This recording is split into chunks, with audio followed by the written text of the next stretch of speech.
Buongiorno a tutti voi, bentrovati al nostro ultimo appuntamento settimanale in diretta con A Voi la Linea per approfondire i principali temi della giornata. Apriamo con la pagina Covid perché siamo in collegamento con il vicepresidente della Regione Riccardo Riccardi. Buongiorno intanto e grazie per essere con noi.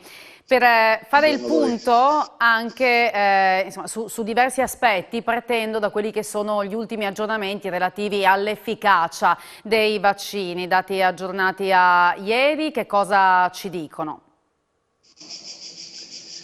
Beh, dicono delle cose importanti perché l'osservatorio riguarda 607.000 persone vaccinate in seconda dose a 14 giorni. Ci dicono che di queste 607.000 persone 712 si sono ricontagiate e 51 hanno avuto domanda ospedaliera, 44 con ricovero e 7 in terapia intensiva.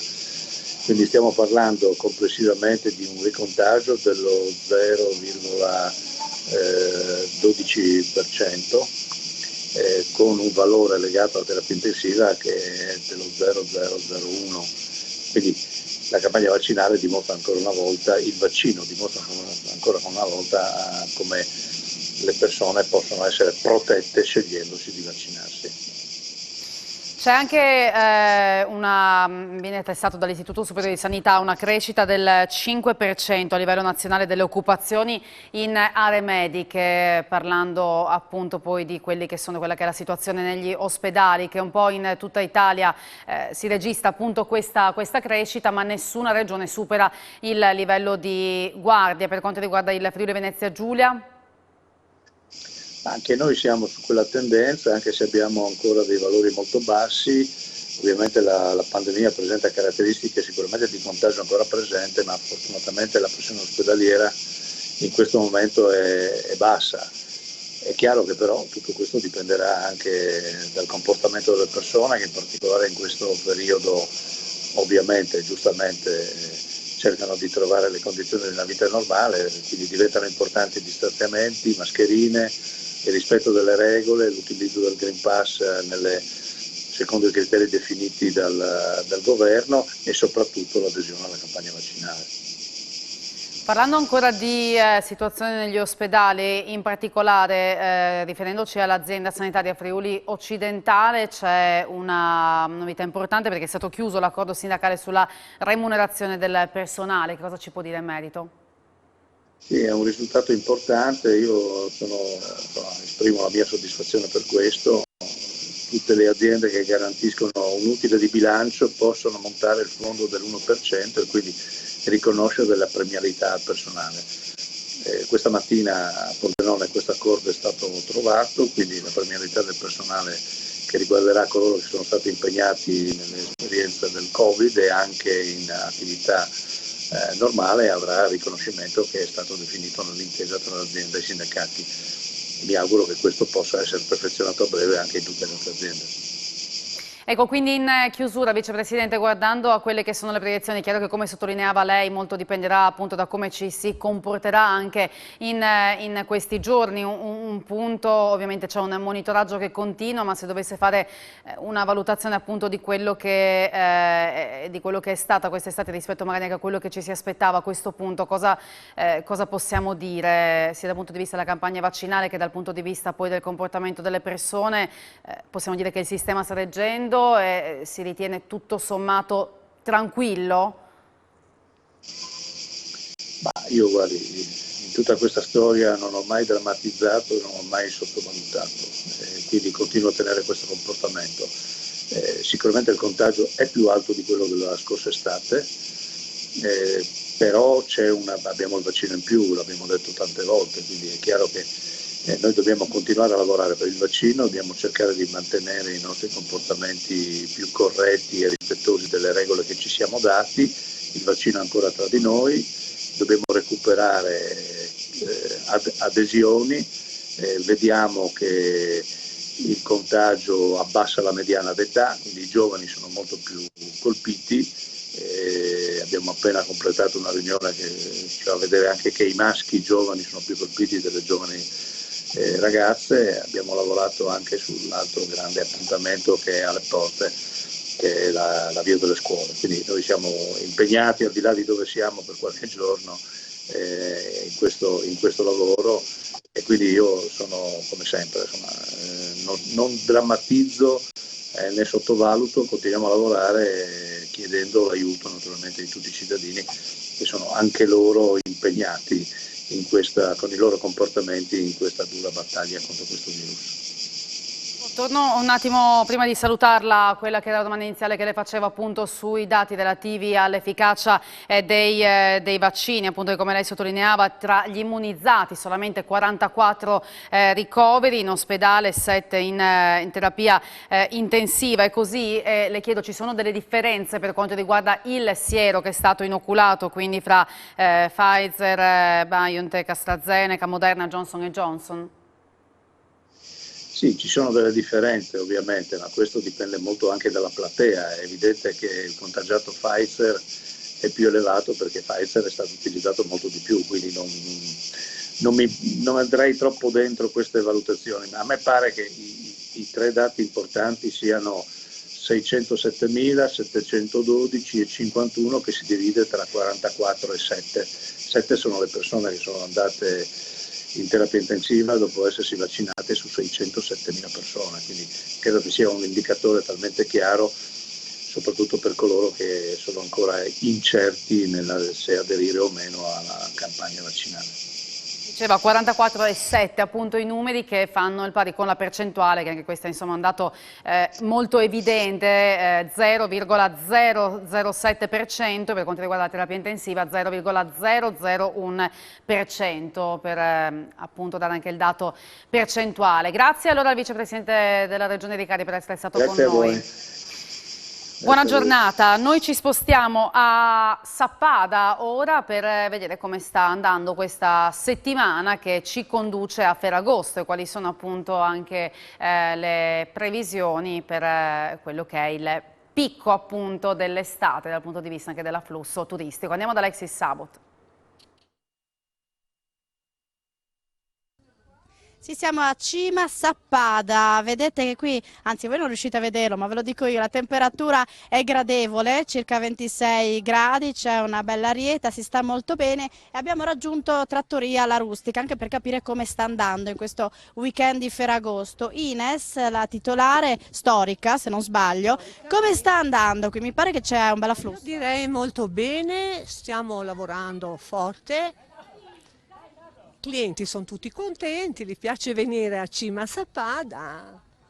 E quindi diciamo che anche il Green Pass non vi ha messo in difficoltà, avete anche all'esterno. Le persone sono brave, chi non ce l'ha ci avvisa subito, stanno fuori, chi ce l'ha è contento di esibirlo. Ho visto io, è molto orgoglioso. Che stagione è questa secondo lei? Più difficile dopo il Covid o rispetto alla scorsa estate? La gente ha molta più voglia di muoversi, che sia bel tempo o brutto tempo, la gente ha voglia di libertà. Da Ines passo alla figlia, Romina, per capire anche qual è il turista che raggiunge Sappada, anche stranieri? Stranieri non molti, qualche austriaco per fare le passeggiate nei nostri bei sentieri, se no tante famiglie, diciamo, coi bimbi o anche tante nuove facce di gente, di coppie giovani che se ne innamorano subito di questo bel borgo da favola, diciamo. In queste giornate calde qui si respira un'aria fresca, si sta molto bene, quindi anche tanti arrivano qui proprio per stare al fresco. Sì, certamente, certamente, proprio si apre il loro cuore quando vedono questa bella temperatura, questo clima buono.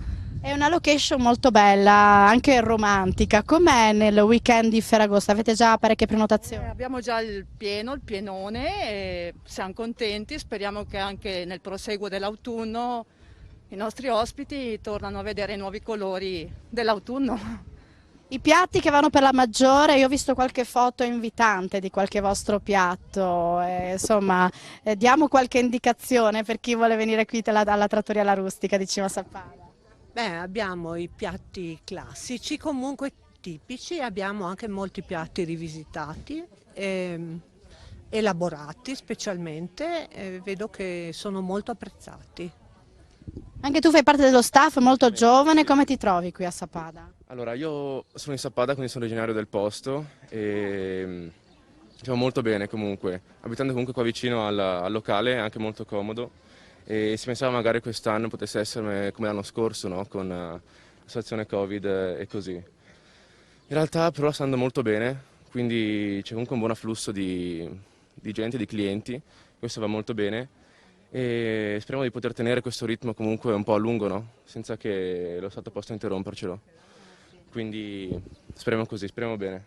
Diciamo che anche il Green Pass possa essere un modo per far avvicinare ancora di più le persone, no? Anche dentro, perché voi avete posto anche dentro. Ma diciamo che quasi tutti ce l'hanno e i pochi che non ce l'hanno sono anche contenti di stare all'esterno, essendo panorama wow, diciamo. Così. È una bella stagione per voi, vi auguriamo un buon Ferragosto, buon lavoro, insomma venite a Sappada perché trovate questi piccoli locali davvero ben forniti, davvero ben fatti, perché venite qua, io sono qui, ci sono anche gli animali, i cagnolini sono ben accetti, quindi possono venire anche gli animali, allora venite a Sappada perché merita, voi la linea. Grazie ad Alexis Sabot e Martina Beraldo per questo collegamento da Sappada, pubblicità, ci ritroviamo tra pochissimo.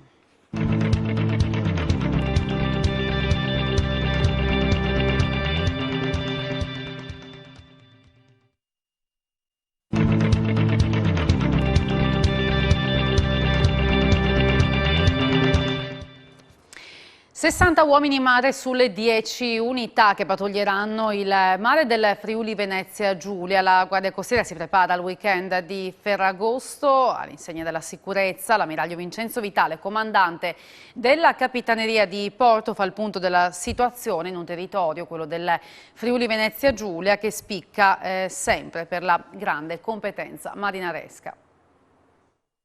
Ammiraglio, siamo nel pieno, nel cuore dell'estate. Come sta andando questo 2021?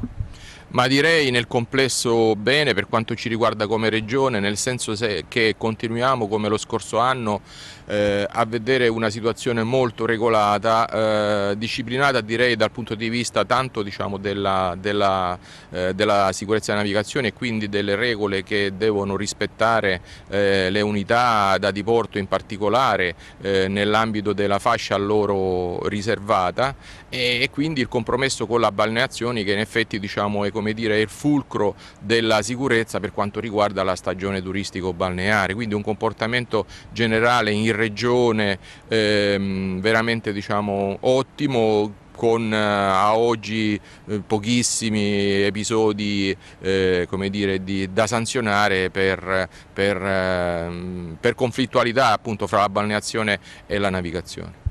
In questo senso voi vi occupate della sicurezza in mare ma anche della sicurezza a terra, insomma sulle spiagge, quindi è un impegno importante e gravoso, soprattutto in un periodo in cui fa molto caldo. Assolutamente sì, infatti l'aspetto della balneazione, quindi il prendere il bagno in maniera cauta direi, soprattutto per le giornate calde e quindi evitando di immergersi in situazioni che possono diventare poi pericolose proprio diciamo, in ragione del consumo dei pasti o comunque diciamo, stare molto esposti nelle ore diciamo, di grande intensità solare. Possono rappresentare effettivamente le minacce maggiori in questo periodo. È ovvio che la prontezza poi degli stabilimenti balneari, quindi diciamo col servizio di salvataggio di assistente al bagnante, è quello che noi guardiamo in modo specifico durante le attività che facciamo a terra, in quanto in tutta la regione utilizziamo pattuglie combinate. Da un lato nella prima fascia costiera i nostri battelli gommoni, quelli leggeri proprio diciamo che si avvicinano molto e possono vedere anche le situazioni a terra, ma dall'altro lato la combinazione con le pattuglie automontate che controllano proprio gli assetti degli stabilimenti balneari affinché insomma, la situazione sia sempre, i bagnini siano sempre pronti ad intervenire. Sul lato mare invece il Friuli Venezia Giulia ha questa eccellenza, possiamo definirla così, una grandissima cultura marinara, quindi molta attenzione alle dotazioni di bordo, molti controlli sulle barche, tanta gente che ha navigato per tanto tempo, quindi questo rende più facile forse il vostro lavoro? Sì, questo lo sottoscrivo e glielo confermo rispetto a quanto io già lo scorso anno abbia potuto constatare a consuntivo, e vedo veramente una situazione d'eccellenza per quello che sono state anche le mie esperienze in altri contesti, cioè il rispetto, come dire, delle regole, la cultura, l'impostazione dei cittadini, soprattutto come dire, con questa grande cultura velica che c'è, dello sport, il canottaggio, tutti gli sport, diciamo, acquatici minori che utilizzano mezzi natanti, portano effettivamente ad una, anche perché vengono utilizzati tutto l'anno, qui non è soltanto una questione estiva, e quindi diciamo c'è un approccio assolutamente molto prudente che aiuta tutto il resto, e quindi fa anche da esempio a chi magari venendo da fuori si vede in un contesto effettivamente molto disciplinato, che deve assolutamente adeguarsi, diciamo, in tutti i sensi. Le chiedo l'ultima domanda, vista anche la sua grande esperienza, insomma ha girato penso tutto il Mediterraneo praticamente con addosso la divisa, dalla Sicilia all'Albania. Quali sono le raccomandazioni per godersi il mare in sicurezza? Perché il Golfo di Trieste sembra, il Golfo di Trieste, insomma più in generale, il mare del Friuli Venezia Giulia sembra un mare tranquillo, ma è proprio là che bisogna stare ancora un po' più attenti, no? Sì, non ostentare mai, nel senso che la prudenza deve essere la regola proprio di rigore, rigorosa, che deve accompagnare ognuno anche nelle situazioni che apparentemente possono sembrare le più tranquille. Quindi abbiamo anche una situazione, come dire, qua di eccellenza dal punto di vista meteorologico, di previsione, quindi lo vedo, effettivamente le previsioni sono molto puntuali, c'è uno studio approfondito, e di conseguenza, diciamo, avvalersi veramente ogni giorno, in qualsiasi situazione, di quelle che sono le previsioni meteo, e regolarsi di conseguenza, perché è vero che il Golfo effettivamente, diciamo, oggi lo vediamo molto tranquillo, però le situazioni, diciamo, in cui impervia improvvisamente il Neverin, per non parlare, diciamo, di Bora, che magari è prevedibile, ma è meglio effettivamente, diciamo, essere cauti in quel senso. E poi l'assetto dell'unità, come diceva prima lei, dal punto di vista della regolarità delle dotazioni, che tutto sia in ordine, e poi in ogni caso c'è il 15-30. Ci spostiamo a Venzone, che punta a incrementare le presenze di turisti attraverso interventi di riqualificazione territoriale, soprattutto legati anche al cicloturismo, che è già molto presente nella cittadina. Un saluto ai nostri amici telespettatori da Venzone. Mi trovo in uno dei posti di Venzone magari meno conosciuti, meno visitati, perché generalmente il turista si sofferma sulla piazza, sul Duomo, va a vedere le mummie, e comunque Venzone va vista nel suo insieme, anche perché la popolazione locale sta puntando molto sul turismo. Ne parliamo con il vice sindaco e assessore al turismo Stefano Di Bernardo. Effettivamente vi state muovendo per incrementare anche la ricettività, per incrementare la possibilità, no? Per le possibilità per i turisti di fermarsi qui più a lungo, all'infuori cioè di una giornata, di 1 o 2 giornate, no? Come adesso, come sta accadendo adesso. Dici bene, certamente Venzone, essendo un punto strategico del Friuli, quindi siamo alle porte della pianura friulana e alle porte della montagna friuliana, vuole proprio essere quel trait d'union che permette al turista di conoscere ed apprezzare il Friuli Venezia Giulia intero. La recidività a Venzone, abbiamo un incremento di bed and breakfast, affittacamere, ma anche una riqualificazione molto importante degli alberghi più importanti che abbiamo qua a Venzone, quelli che hanno un maggior numero di camere, dove hanno fatto dei congrui investimenti, e spero che riescano a rientrare da queste spese il prima possibile, pandemia permettendo. Ecco, tra l'altro c'è anche il problema, anche per quanto riguarda la ristorazione, no? I punti di ristoro della cittadina medievale, c'è anche il problema del cambio generazionale. I giovani sentono di investire appunto in queste strutture, in questo tipo di servizi? Sì, spero proprio di sì, nel senso che i dati che abbiamo sono proprio rivolti a questo miglioramento anche proprio dal punto di vista della ristorazione. I figli ci tengono a proseguire quello che i genitori hanno fatto, perché qua, come si dice, è un punto dove come si potrà vedere dalle immagini, il turista ce n'è numeroso, le manifestazioni ci sono, anche in questo momento numerose, rispettando tutti i crismi dei decreti legge.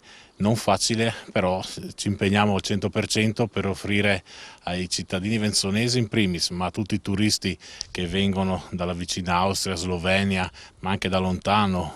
Abbiamo turisti che provengono dalla Polonia, dalla Cecoslovacchia, dai paesi del nord, perché attraverso l'Alpe Adria un corridoio naturale che già gli antichi romani l'avevano sperimentata con successo. L'avevano già individuato in quei tempi. No, noi non dobbiamo inventare nulla, ma dobbiamo permettere al turista, coccolandolo, di far sì che possa vivere l'esperienza che Venzone gli offre. Ecco, un'ultima battuta sulla parte di Venzone in cui ci troviamo adesso. Qua siamo sulla parte di Cinta Muraria Est che stiamo completando, adesso partiranno di nuovo i lavori della parte nord della cinta muraria con l'apertura del fossato.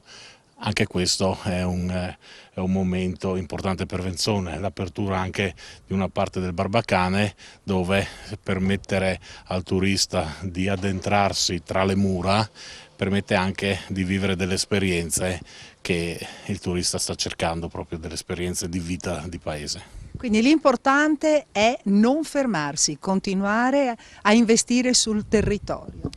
I dati ci dicono questo, i dati ci dicono che Venzone ha circa 20.000 pernottamenti, ci sono 200-250.000 presenze, sono numeri di notevole caratura. Non li raffronto ad altre località magari più sponsorizzate, ma voglio far sì che Venzone cresca sempre di più con degli obiettivi mirati. Noi vogliamo coccolare il turista e fargli capire al turista che vivere una notte a Venzone non ha prezzo.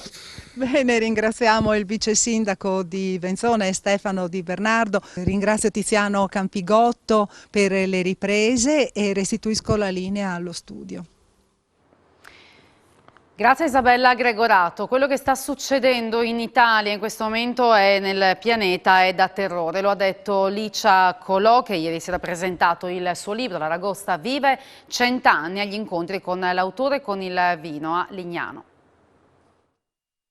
Licia Colò, con il suo ultimo libro L'Aragosta vive 100 anni, è stata protagonista agli incontri con l'autore e con il vino di Lignano.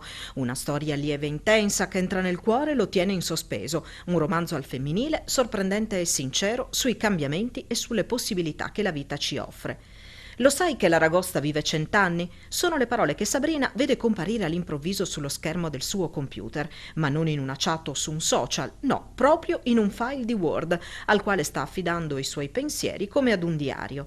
Chi è il misterioso hacker che si è intrufolato nelle sue giornate? Che cosa vuole da lei? Nonostante l'inquietudine, non può impedirsi di provare un'inconfondibile emozione, quella delle cose nuove che iniziano, e in breve l'intrusione informatica diventa un'amicizia virtuale, una stanza tutta per sé in cui raccontare frustrazioni, paure, rimpianti, la fine dell'amore con il marito, i problemi con le figlie adolescenti, la perdita del lavoro in televisione.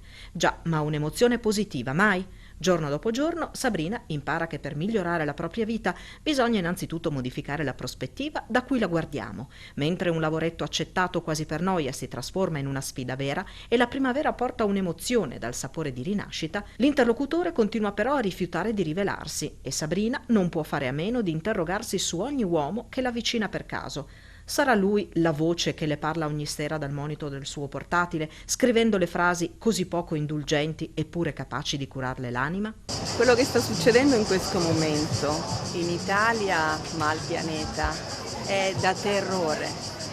Vedere che sta bruciando il nostro paese, già è sbagliato dire che sta bruciando, non sta bruciando il nostro paese, che stiamo bruciando il nostro paese.